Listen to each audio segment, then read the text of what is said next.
नमस्कार। भारत के army chief general Upendra Dwivedi ने आज एक एनुअल प्रेस कॉन्फ्रेंस किया आर्मी डे के अवसर पर। और उसमें एक इंटरेस्टिंग उन्होंने बयान दिया है कि भारत और सीमा की जो सिचुएशन है, जो अभी स्थिति है, वो स्टेबल है लेकिन सेंसिटिव है। इसके मायने मायने को समझने की हम कोशिश करेंगे, क्योंकि उन्होंने ये भी कहा है कि लोकल जो कमांडर्स हैं उनको एम्पावर कर दिया गया है कि जो भी स्थिति बनती है बॉर्डर पर वो खुद उनसे निपटने की कोशिश करें। हालांकि उन्होंने ये भी साफ किया है कि जो भी स्थिति है बॉर्डर पे, जो भी स्टैंड ऑफ है कहीं पर, तो उसके लिए डायलॉग बहुत ज़रूरी है दोनों देशों के बीच। डेमचौक और डिप्सांग, ये दो इलाके ईस्टर्न लद्दाख, जहाँ की आज के तारीख में डिसएंगेजमेंट का प्रोसेस चल रहा है भारत और चीन के बीच। उसके मद्देनज़र उन्होंने कहा कि जॉइंट पेट्रोलिंग शुरू हो चुकी है, 2 राउंड की जॉइंट पेट्रोलिंग भी हो रखी है, और ग्रेजिंग जो ट्रेडिशनल एक्टिविटी है उन एरियाज़ में वो भी शुरू हो चुकी है। लेकिन उन्होंने साफ शब्दों में कहा कि स्टैंड ऑफ जो है वो स्टेबल है लेकिन सेंसिटिव है। और हम जानते हैं कि भारत और चीन के बीच जो सीमा विवाद है वो दशकों पुराना है, और हर 3-4 वर्षों में एक नई जगह पर कहीं न कहीं सीमा विवाद चीन करता हुआ दिखाई पड़ता है। 2017 में डोकलाम में किया, 2020 में गलवान में किया, और 4 साल अब हो गए हैं। अब जो सामरिक विशेषज्ञ हैं उनका मानना है कहीं न कहीं सेंट्रल सेक्टर जो उत्तराखंड से लगता है भारत और चीन की सीमा, कहीं चीन की निगाह इन जगहों पर नहीं हो।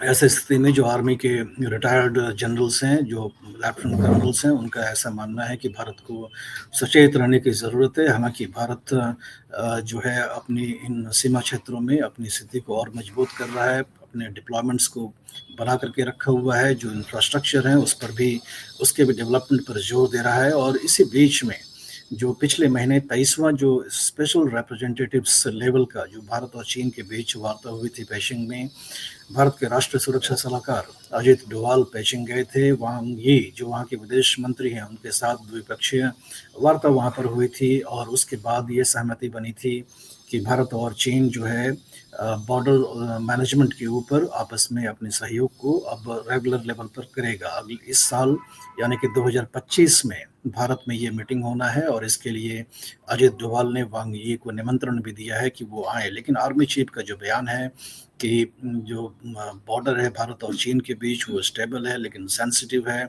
उससे कहीं न कहीं ऐसा लगता है कि अभी भी इतना भरोसा नहीं है चीन के ऊपर, क्योंकि इनका जो इतिहास है वो भरोसा करने लायक है भी नहीं। क्योंकि हर 3-4 वर्षों में, जैसा हमने पहले बताया, वो कहीं न कहीं एक नया सीमा विवाद करते रहते हैं।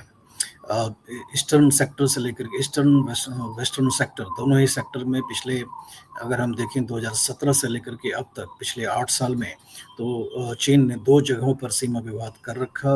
गलवान के बाद ईस्टर्न लद्दाख में करीबन 4 साल ये सीमा विवाद चला, स्टैंड ऑफ चला। हम दोनों देशों के बीच की जो मिलिट्री थी वो eyeball to eyeball situation में खड़ी थी, और आज के तारीख में भी कहते हैं कि कुछ किलोमीटर अंदर ही अपने सेना को बुलाया है चीन ने, और ज़्यादा दूर वो गए नहीं हैं। उनके इंफ्रास्ट्रक्चर वहाँ पर भी तैनात अभी भी हैं, और अगर स्थिति बनती है तो वो बहुत ही कम समय में अपने सेना को और आगे बढ़ा भी सकते हैं।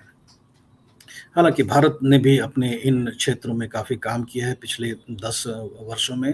10 वर्ष नहीं, कि हम 2 दशकों में किया है। कई सारे हमारे नए बटालियंस तैयार हो रखे हैं जो कि हमारे ईस्टर्न और सेंट्रल सेक्टर में काम कर रहे हैं। सेंट्रल जो सेक्टर है, जो हिमाचल प्रदेश और उत्तराखंड से लगता है चीन की सीमा के साथ, वहाँ पर हमारे डिप्लॉयमेंट्स काफ़ी स्ट्रांग हैं।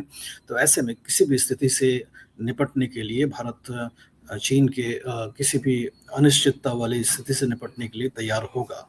तो ऐसे में आर्मी चीफ का जो बयान है इसके ऊपर काफ़ी कमेंट्स आ रहे हैं सोशल मीडिया पर। जो आर्मी से रिटायर्ड हो रखे हैं लोग, वो कमेंट कर रहे हैं कि जो आर्मी चीफ का जो स्टेटमेंट है कि सीमा पर सिचुएशन स्टेबल है लेकिन सेंसिटिव है, इसके बारे इसका मायना क्या है, इसका अर्थ क्या है।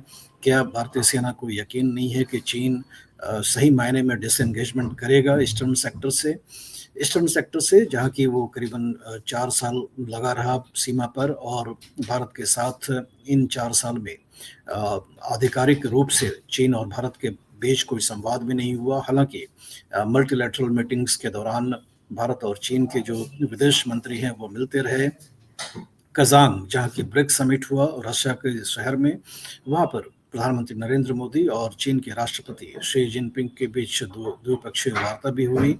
वो भी करीबन हम कह सकते हैं कि 2 ढाई साल के बाद हुआ, क्योंकि उसके पहले बाली में जब एशियान समिट के बीच वो मिले थे तो चलते वहाँ पर भी उनकी मुलाकात हुई थी और कहा गया था कि बाली कंसेंसस के रूप में कोई बात दोनों देशों के बीच हुई है। लेकिन भारत के विदेश मंत्रालय ने आधिकारिक रूप पर आज तक ये नहीं कहा है कि कोई बाली कंसेंसस वाली कोई चीज़ है।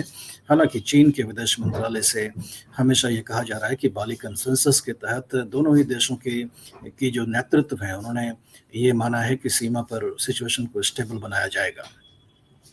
अब जबकि डोनाल्ड ट्रंप की सरकार आने वाली है, जनवरी 20 में उन राष्ट्रपति बन जाएंगे और जिस तरह का ट्रंप का रवैया है चीन के साथ, काफ़ी आक्रामक उन्होंने रवैया रखा हुआ है। 2017 में भी हम जानते हैं कि ट्रंप ने ही ट्रेड वॉर की शुरुआत करी थी चीन के साथ और उसके बाद ग्लोबल सप्लाई चेन्स में काफ़ी डिसरप्शंस आए थे, काफ़ी प्रॉब्लम्स आया था, जिसकी वजह से वैश्विक जगत पर आर्थिक गतिविधियों में काफ़ी चैलेंजेस विश्व के इकोनॉमी को फेस करना पड़ा था। और उसके बाद कोरोना वायरस आ गया जिसकी वजह से काफ़ी ज़्यादा डिसरप्शंस हुआ और उसका भी कहीं ना कहीं जड़ जो है वो चीन के साथ ही था। और अमेरिका के सेनेट में एक बिल भी लंबित है जिसमें कि ये मांग की जा रही है कि चीन पर दायित्व निश्चित किया जाए कोरोना वायरस को पूरे विश्व में फैलाने के लिए, क्योंकि चीन ने विश्व को समय रहते बताया नहीं कि उनके यहाँ कोरोना वायरस हो गया था। और इस तरह से बिल जो है वो सेनेट में लंबित है और ट्रंप सरकार के बनने के बाद जो एंटी चाइना लॉबी है अमेरिका में वो भी स्ट्रांग होगा। और ऐसे में उम्मीद है, जो सामरिक जगत में विशेषज्ञ हैं उनका यह मानना है कि चीन और अमेरिका के संबंध और भी बिगड़ेंगे। ऐसे में क्या चीन भारत के साथ और भी संबंध बिगाड़ना चाहेगा? शायद नहीं चाहेगा, क्योंकि $100 बिलियन से अधिक का ट्रेड सरप्लस जो है चीन के पक्ष में है भारत से। और चीन की जो आर्थिक स्थिति है वो अच्छी नहीं है।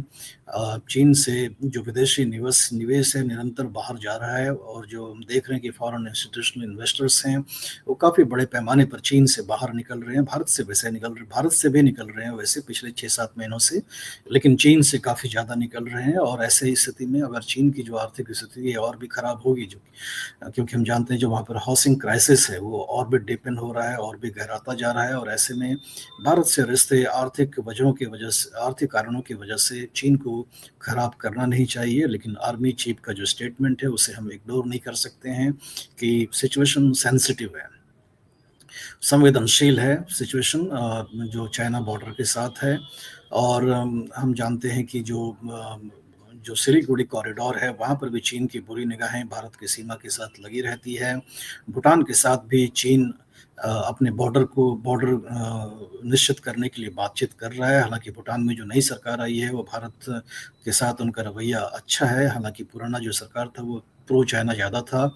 ऐसे में भूटान और चीन किस तरह का बॉर्डर एग्रीमेंट करते हैं आपस में या नहीं करते हैं, वो भी भारत के लिए उसके कॉन्सिक्वेंसेस हो सकते हैं। और आने वाले समय में देखना होगा कि बॉर्डर मैनेजमेंट को लेकर करके चीन कितनी दिलचस्पी दिखाता है कि रिजॉल्व करें बॉर्डर डिस्प्यूट।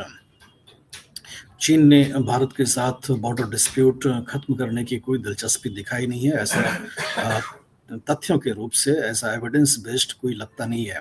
भारत के जो पूर्व के विदेश मंत्री हैं श्याम शरण, उन्होंने एक प्रेस वार्ता में कुछ सेलेक्ट मीडिया पर्सन से बात करते हुए कहा था कि पहले तो चीन का रवैया था कि गिव एंड टेक का रवैया था कि वेस्टर्न सेक्टर में आप कुछ हमें दे दो और ईस्टर्न सेक्टर में आपकी जो पोजीशंस हैं आप वो ले लो, गिव एंड टेक वाली सिचुएशंस थी। लेकिन चीन ने साल दर साल अपनी पोजीशन को चेंज करता रहा और वो वेस्टर्न और ईस्टर्न सेक्टर दोनों ही जगहों पर अब डोमिनेटिंग पोजीशन अपना मेंटेन किया हुआ है और दावेदारी कर रहा है।